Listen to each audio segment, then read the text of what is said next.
আপনি কি নিশ্চিত আল্লাহ আপনার উপর রাগান্বিত নন? আপনি নামাজ পড়েন কিন্তু গোপনে গুনাহ করেন না তো?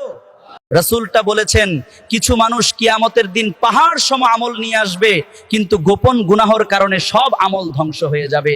অন্ধকারে করা গুনাহকে হালকা ভাববেন না। মানুষ না দেখলেও আল্লাহ দেখেন। যে একা থাকলে আল্লাহকে ভয় করে, আল্লাহ তাকে বিশেষভাবে ভালোবাসেন।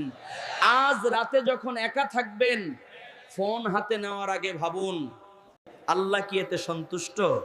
কারণ কিয়ামতের দিন গোপন কিছুই গোপন থাকবে না। এখন একটা প্রশ্ন রেখে যাচ্ছি, আপনি একা থাকলে আল্লাহকে বেশি ভয় করেন নাকি মানুষকে? কমেন্টে লিখুন বাতাই, আমি বদলাতে চাই।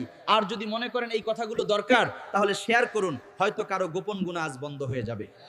মনে রাখবেন, একটা শেয়ারও হতে পারে কারো হেদায়েতের কারণ।